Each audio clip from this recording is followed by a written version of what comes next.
Buenas tardes. Ahora vamos a dar inicio a la siguiente sesión, la cual lleva por nombre Peligros sobre el endeudamiento en las microempresas de República Dominicana.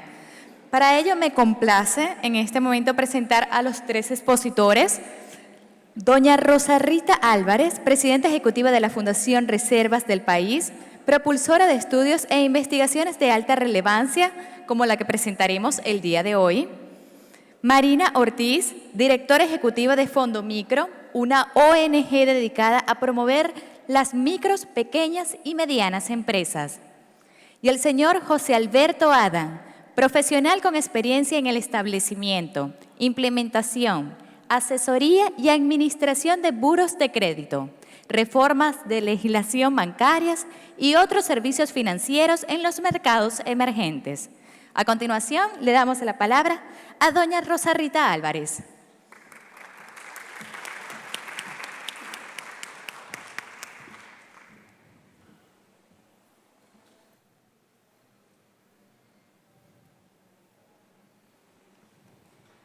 Bueno, muy buenos días.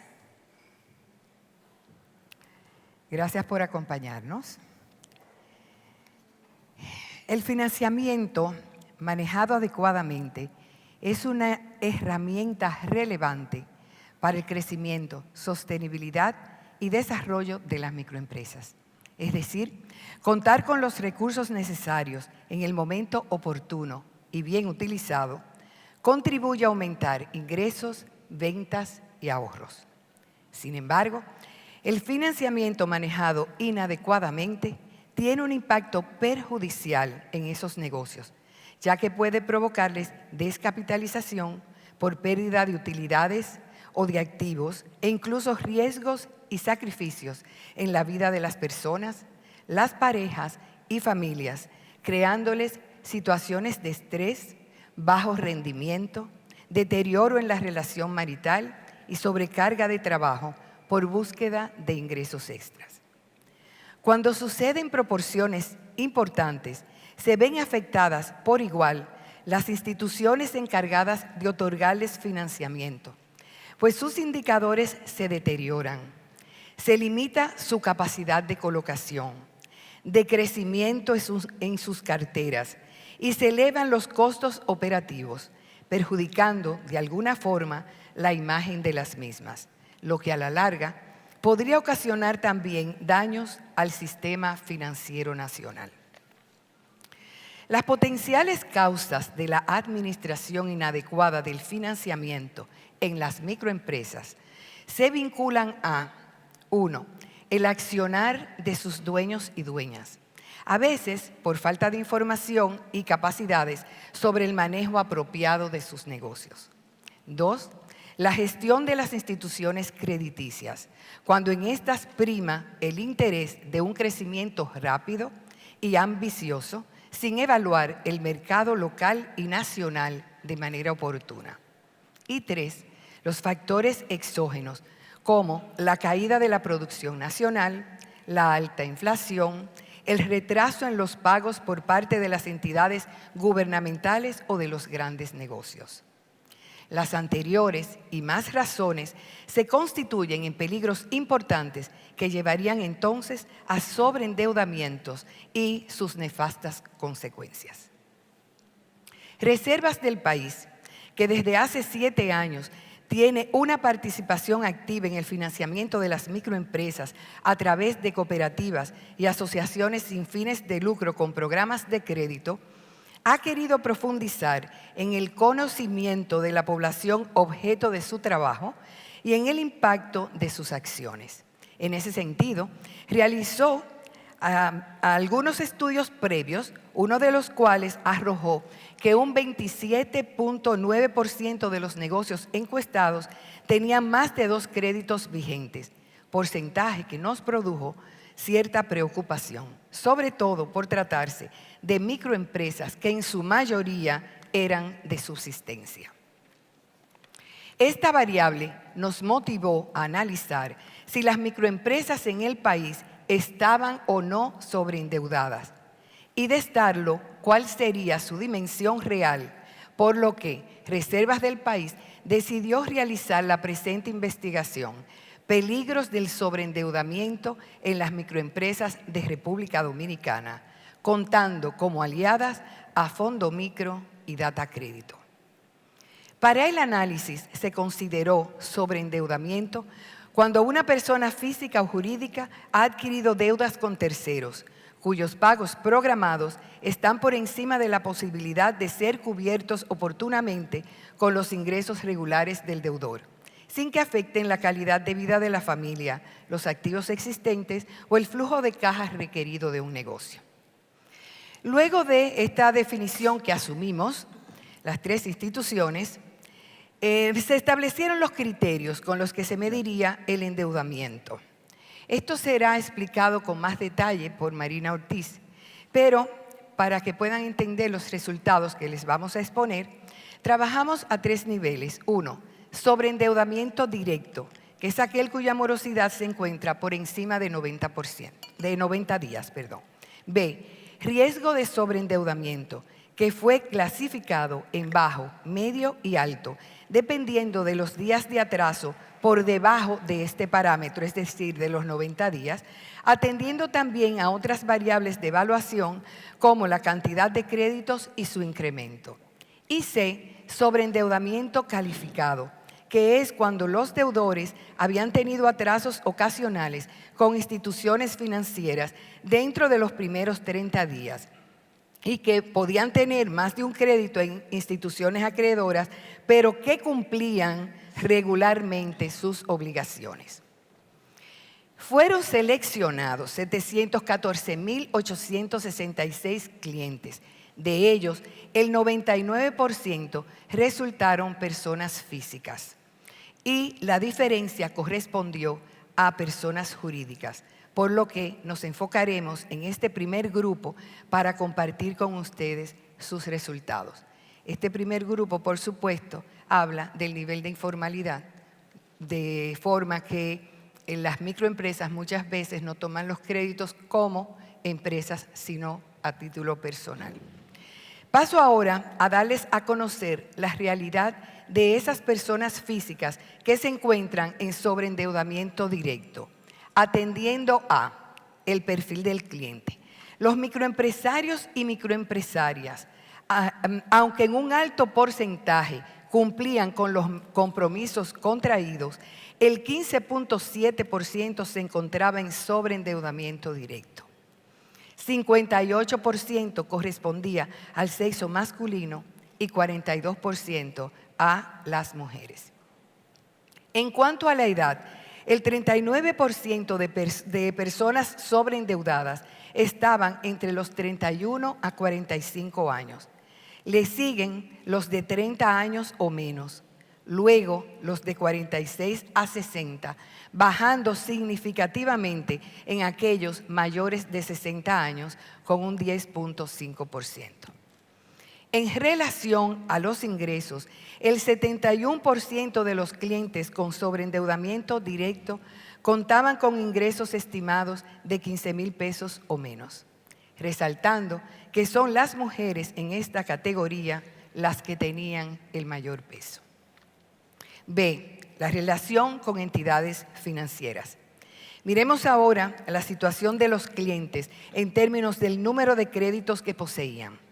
El 46.3% de las personas habían accedido a un crédito y el resto, 53.7%, contaban con 2 créditos o más. Cabe resaltar que la mayor proporción de las que tomaron un solo crédito eran mujeres. Si vemos el número de créditos activos en relación a la edad, observamos que los segmentos entre 31 y 60 años concentraban la mayor cantidad de clientes con más de 2 créditos. Podemos suponer que estos resultados están relacionados a que es una etapa de la vida en que las personas tienen mayores responsabilidades en el hogar y en los negocios, por lo que van detrás de financiamiento. Igual comportamiento encontramos entre las edades de 31 a 60 años con respecto al número de instituciones con quienes las y los microempresarios habían tomado crédito, que había sido por encima de un 50% con 2 o más instituciones. Por otra parte, las personas con préstamos de 50,000 pesos o menos fueron quienes presentaron los mayores atrasos en sus pagos, 64%. Y quienes tenían préstamos a plazo de 12 meses o menos también ocuparon el mayor porcentaje, 65.2%. El 39.9%, que adeudaban más del 75% del balance original del préstamo, registraron un atraso superior a los 90 días. C. Relación con entidades comerciales. Otro aspecto que se investigó fue la relación de las personas con entidades comerciales, es decir, si estaban endeudadas y el nivel de endeudamiento con las mismas. En ese sentido, se identificó que de los préstamos tomados para adquirir mercancías, tanto para sus negocios como para sus hogares, el 32.4% estaba en sobreendeudamiento directo. Es decir, que no habían realizado pagos a sus cuentas comerciales en los últimos 90 días. En el caso de la deuda comercial, contrario a lo que sucede con la deuda en instituciones financieras, las mujeres tuvieron el porcentaje mayor de sobreendeudamiento, 54.6%. Sin embargo, en cuanto a la edad, se mantuvo que el rango más alto estaba entre los 31 y 45 años. D. Impacto en los ingresos familiares. Previamente habíamos visto que 7 de cada 10 personas en sobreendeudamiento directo tenían ingresos estimados de 15,000 pesos o menos. Pero si le sumamos el 18.8% de quienes tenían de 15,001 a 45,000 pesos de ingresos, nos da que el 89.9% de las familias con bajos ingresos son las más endeudadas. Al relacionar sus ingresos con las cuotas que deben pagar por sus préstamos, se encontró que el 57.3% tenían cuotas superiores al 25% de sus ingresos. Fue alarmante observar que en un 36% sus cuotas fueron mayores al 50% de sus ingresos, alcanzando a algunos a superar el total de sus beneficios. A continuación, les presentaré la situación de quienes están en riesgo de sobreendeudamiento directo, o sea, la segunda categoría, en riesgo de sobreendeudamiento, en vista de que son aquellos que tienen altas probabilidades de incumplir los compromisos contraídos de un modo crónico y no coyuntural, al coincidir diversas variables que anticipan esta incapacidad, tal como mencionamos anteriormente. Del total de personas de la investigación, se encontraron en riesgo de sobreendeudamiento en entidades financieras 602,772 casos, de los cuales el 3% estaba en riesgo alto, en tanto que el 28.8% se encontraba en riesgo medio. La mayoría de los casos, 68.2%, no presentaron señales de riesgo en el corto plazo. Permítame señalar que las variables utilizadas para analizar el riesgo de sobreendeudamiento fueron similares a las tratadas en los casos de sobreendeudamiento directo y que sus resultados fueron muy parecidos, por lo que nos limitaremos solo a resaltar algunos de ellos. En riesgo de sobreendeudamiento alto y medio, los hombres y las mujeres están en porcentajes bastante similares. Sin embargo, las mujeres lideraban el grupo de bajo riesgo con un 57.9%, posiblemente por una actitud de mayor precaución para asumir compromisos financieros, como también por temor a quedar mal y al riesgo de pérdida, como por igual habíamos encontrado en un estudio previo realizado por Reservas del País. En cuanto a la edad, el mayor riesgo de sobreendeudamiento estaba entre los 31 a 60 años, con 66.6%. Los que tenían menores ingresos de sobreendeudamiento son los de 30 años o menos y los mayores de 60 años. Tal vez los más jóvenes por no afectar su historial crediticio o porque tienen menor acceso a financiamiento. y los mayores podría ser porque según avanzan en edad, tienen una actitud más precavida o encuentran menos acceso a crédito por decisión de las instituciones de financiamiento. La mitad de las personas en riesgo de sobreendeudamiento cuenta con un crédito y la otra mitad tiene dos créditos en adelante. Es preocupante que casi el 100% de los que están en riesgo alto tienen 3 créditos o más. La crítica situación de quienes se encuentran en riesgo de sobreendeudamiento es que muchas veces toman más créditos con la finalidad de salir de sus deudas. Las personas que tienen sus montos de préstamos con mayor atraso en riesgo de sobreendeudamiento son los que sus créditos fueron de 50,000 pesos o menos, colocándose en el nivel de riesgo medio un 47.8% y en riesgo alto un 46.5%. En relación a los plazos, los préstamos otorgados a 12 meses o menos son los que tenían el mayor porcentaje de atraso, 67.1%. Un aspecto adicional que nos gustaría señalar es que la proporción de deudores en riesgo alto, 88%, que poseen tarjeta de crédito activa, es mayor que los que tenían riesgo medio o riesgo bajo. De las personas físicas que estaban en riesgo de sobreendeudamiento y tenían que pagar cuotas que correspondían al 50% o menos de sus ingresos, fueron el 62.3%, mientras que aquellos con cuotas mayores del 51% de sus ingresos contaban con la diferencia. Nos referiremos ahora al sobreendeudamiento calificado, como mencionáramos anteriormente, el cual se llevó a cabo a través de grupos focales. Fue muy útil para poder conocer el por qué se sobreendeuda la gente y cuáles estrategias utilizan para hacer frente a sus compromisos financieros. Pues este tipo de explicación, que es ajena a los datos cuantitativos recogidos en el Buró de Crédito, nos permitía conocer la parte subjetiva que mueve el accionar de las y los prestatarios. Algunos aspectos que señalaron en esos grupos focales fueron: han tenido que tomar más crédito que la capacidad de pago por situaciones de fuerza mayor, como enfermedades, problemas familiares o cuando, por la condición de garante, han tenido que asumir una deuda porque no fue pagada. Otra, han incurrido en atraso cuando no hay un manejo financiero adecuado del negocio.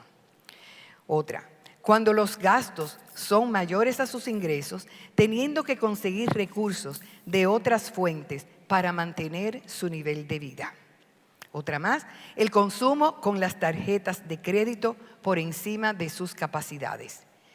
Todo esto fueron ellos que lo dijeron en los grupos focales. Y atrasos en los pagos de sus clientes que les dificultaron la posibilidad de hacer frente a sus obligaciones financieras. Sus testimonios señalaron que para atender a sus compromisos crediticios han debido disminuir su alimentación, suspendido servicios de telecomunicaciones, eliminando actividades de recreación, negociado consolidación de sus deudas, entre otras estrategias. A la luz de todo lo señalado y de la riqueza de la información recogida y analizada en esta investigación, es nuestro parecer que los microempresarios y microempresarias deben aumentar sus capacidades en términos financieros y reconocer sus límites de endeudamiento para poder tomar decisiones responsables y acertadas, además de conocer su derecho a una comunicación fluida y transparente con las instituciones acreedoras. Así podrían, ante imprevistos, realizar en conjunto ajustes al financiamiento o cualquier otra acción posible. Las instituciones financieras, por su parte, deben esforzarse más por conocer, comprender y proteger al cliente microempresarial.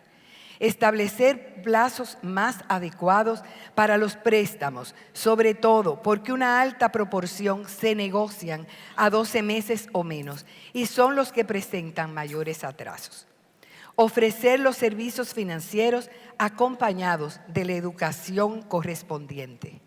Ser más cercanos y desarrollar procesos de evaluación y seguimiento que permitan identificar las alertas para accionar oportunamente, entre otros.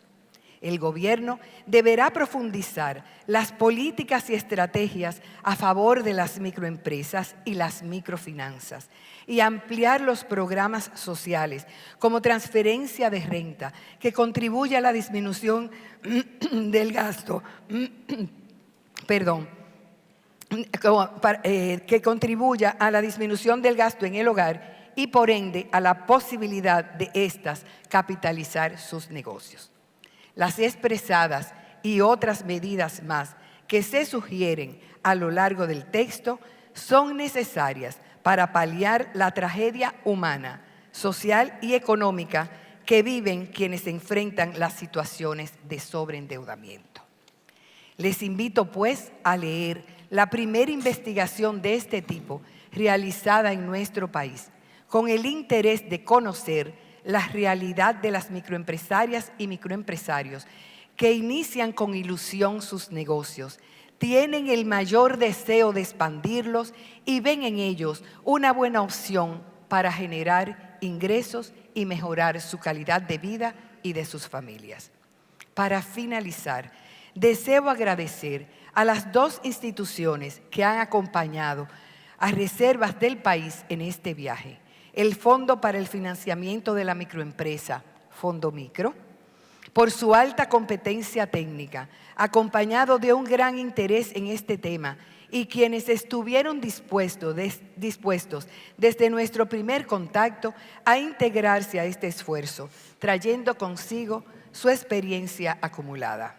Así como a Consultores de Datos del Caribe, Data Crédito, por su ardua labor en la gestión para obtener informaciones confiables sobre el manejo de crédito y sobre todo que por su alto sentido de compromiso nos facilitó su data para ser utilizada en la realización de esta investigación. De manera particular, quiero expresar mi gratitud al personal de Fundación Reservas del País. Me acompañaron permanentemente. Por ellos haber dedicado con esmero y pasión para lograr los resultados que presentamos y que seguro se convertirán en una referencia en nuestro país. Muchísimas gracias.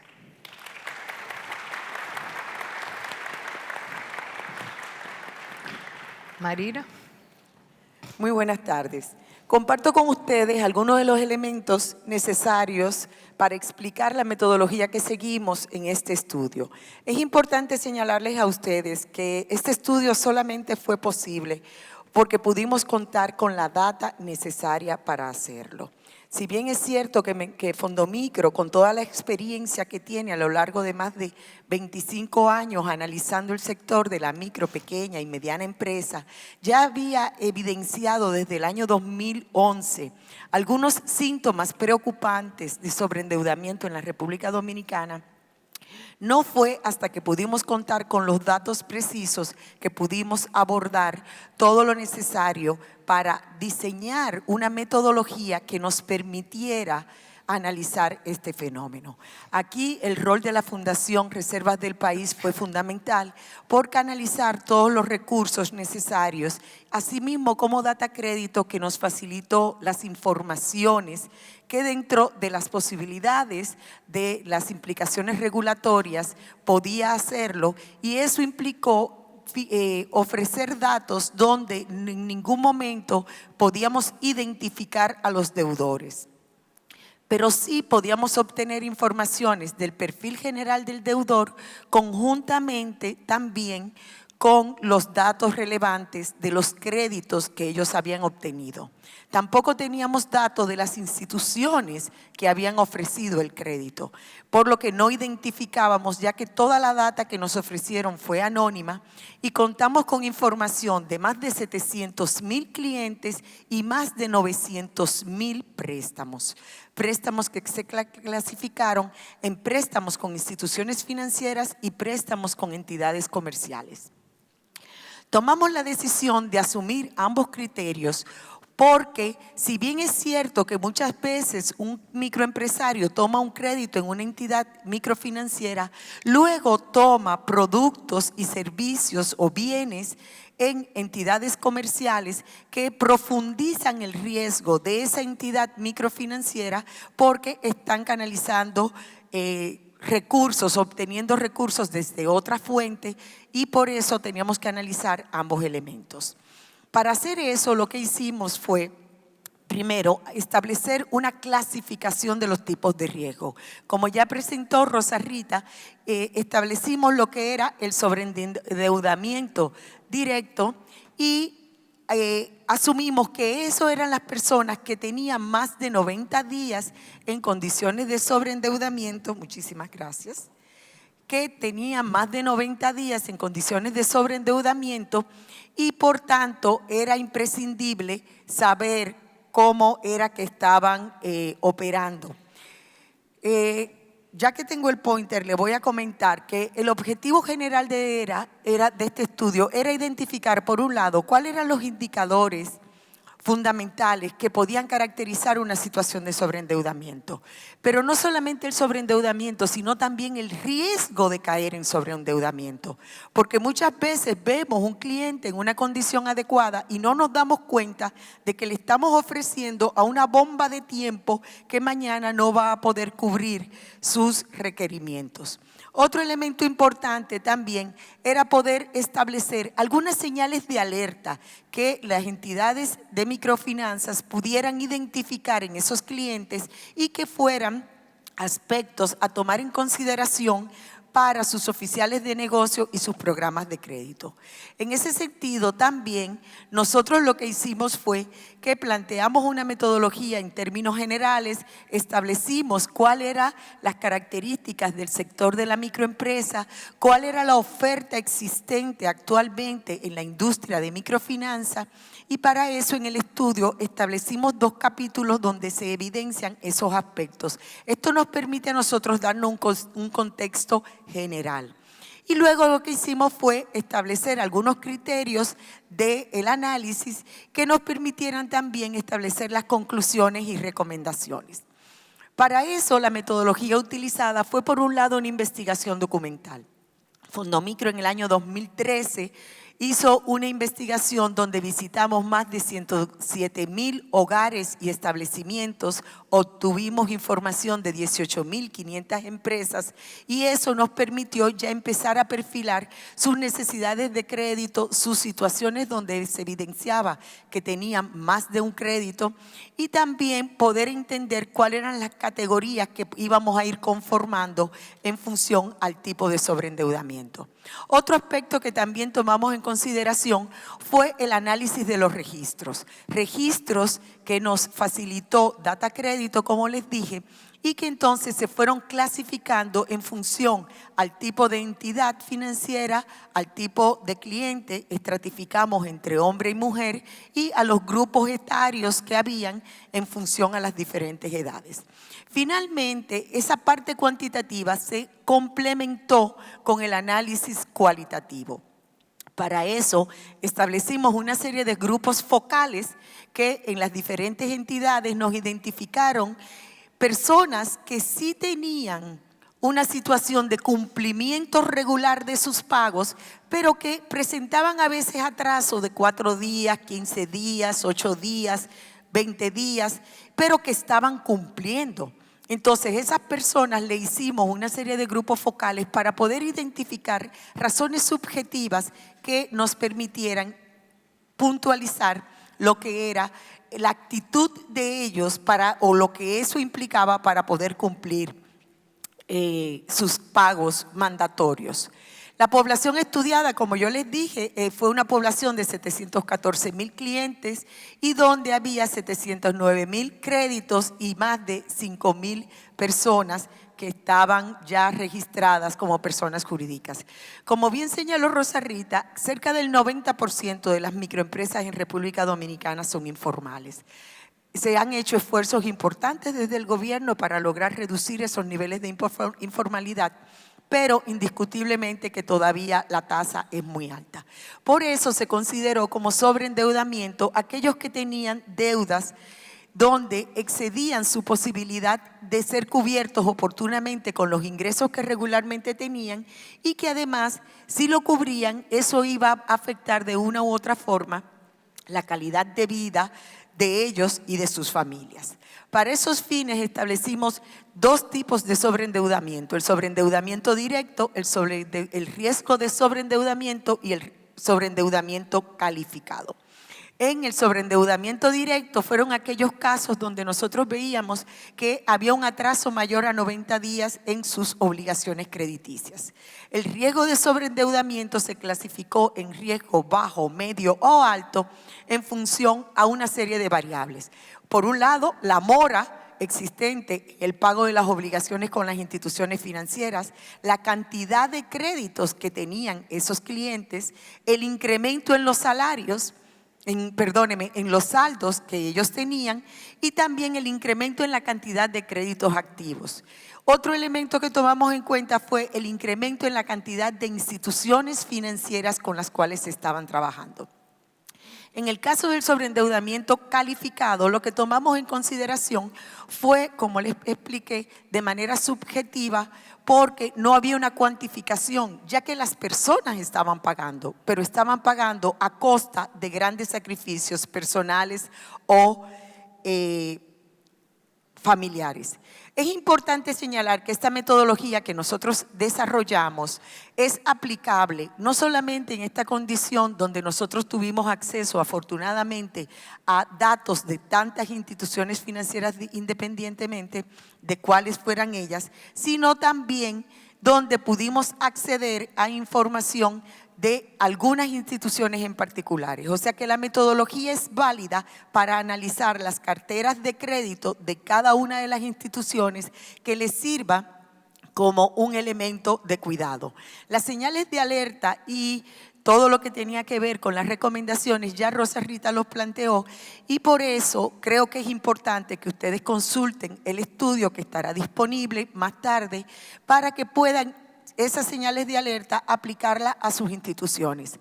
Creo que un elemento que es importante resaltar es que muchas veces tomamos en cuenta la necesidad de consolidar deuda para los clientes, pero resulta que cuando se limpia el buró de crédito o el historial crediticio de esa persona, uno de los datos que arrojó es que esa persona vuelve a tomar otro crédito y entonces hace un círculo vicioso de crédito tras crédito que creo que llamaría por un lado a políticas públicas adecuadas, pero también a políticas internas de precaución ante las instituciones.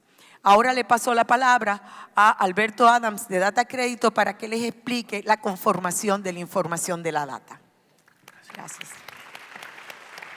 Muy bien, señora. Buenas tardes. Gracias, gracias Marina. Primeramente quisiéramos darle las gracias como institución, y hablo como Data Crédito, a Rosa Rita Álvarez a través de Fundación Reservas Mi País por liderar la iniciativa de este proyecto. Este proyecto que, como podemos ver, es un proyecto que más que modificar la conducta reactiva de cualquier institución financiera, cualquier regulador o más allá de los componentes, el mismo mercado que actúa en una sociedad crediticiamente activa, nos convierte en preventivos y nos ayuda a ser preventivos. También a Marina por toda su disposición y a Fondo Micro por toda la disposición de implementar la iniciativa de Rosa Rita y Fundación Reserva Mi País. Me atrevería a decir que este tipo de iniciativa debería ser algo que se convierta en constante, Rosa Rita y Marina, no sé si están de acuerdo con eso, porque la filosofía del otorgamiento del crédito en las sociedades activas como la nuestra cada día va o avanza mucho más rápido. Hoy en día nosotros estamos viendo cómo en la era digital en la que nos movemos, la inclusión de las fintechs, la inclusión de la rapidez en el otorgamiento del crédito, la necesidad de responder mucho más rápido a la demanda de los créditos por parte de los prospectos, nos obliga a modificar la forma en que estamos trabajando los análisis de estas solicitudes. Dentro de este contexto, más allá de lo que la gente piensa que un buró de crédito hace en una sociedad crediticiamente activa, Datacrédito se preocupa por ir un poco más allá de ser un recopilador y procesador de información crediticia. Este tipo de iniciativas para nosotros son parte del componente que nos ayuda a desarrollar el papel que realmente tenemos que desempeñar en nuestras sociedades. Sin duda alguna, cuando usted revisa lo que hace un buró de crédito normal en cualquier sociedad crediticia activa, regularmente se concentra en la información de crédito de los bancos o de los regulados, de las instituciones reguladas. Ese es el enfoque que regularmente le da un buró de crédito en cualquier sociedad. Ustedes revisan los 120, 125 países que tienen buró de crédito a nivel mundial, y la mayoría conocemos cuáles son esos buros, y usted va a ver que la concentración es específicamente en las instituciones financieras reguladas. En el caso de Datacrédito, en todas las operaciones que hemos trabajado, siempre hemos entendido que el componente de la información fuera del regulado, del sector regulado, es tan importante o incluso en algunos casos más importante que la regulada. Sobre todo en sociedades donde la informalidad es un componente muy importante. Pudiéramos hablar ahora mismo de todo lo que son indicadores de la informalidad en la economía dominicana, y eso sería un tema de discusión del día completo con muchísimos expositores. Pero la realidad es que aquí es importante, y eso hace que el cruce entre el cliente que accesa al sector regulado y al sector no regulado sea un ingrediente bastante volátil y peligroso. Y si a esto usted le suma el hecho de que compartir información no siempre es un componente al cual se le da la real importancia, hace que ese cóctel se convierta en explosivo. Por eso, este tipo de iniciativas, cuando nosotros las vemos, las abrazamos porque nos convierte en jugadores que ejercemos un papel, y repito, reactivo, no reactivo, sino preventivo, para poder atender cualquier tipo de explosiones que se dan cuando los niveles de sobreendeudamiento llegan al borde de ser regulados. Para finalizar, los voy a dejar con unas gráficas de un infograph de Datacrédito en el 2018, el corte de 2018, donde ustedes van a poder visualizar que la información que nosotros recopilamos de todo el sector crediticio en la República Dominicana incluye cerca de 8.9 millones de personas, de las cuales solamente 3 millones tienen algún tipo de actividad crediticia en el sector regulado. El resto de ellos, todos, tienen algún tipo de actividad crediticia y no es con el sector regulado. En otras palabras, el sector no regulado es mucho mayor en actores que el regulado. No así en cantidad de operaciones, obviamente, y mucho menos en montos de las operaciones. Toda esta información es parte de lo que nosotros quisimos cooperar con la iniciativa de este proyecto que lideró Rosa Rita y que implementó Marina. Muchas gracias. Muy bien. Sí. Queremos informarles que este estudio estará disponible para ustedes en versión física y digital en nuestro stand. Así que les invitamos a que nos visiten. Muchísimas gracias por su presencia.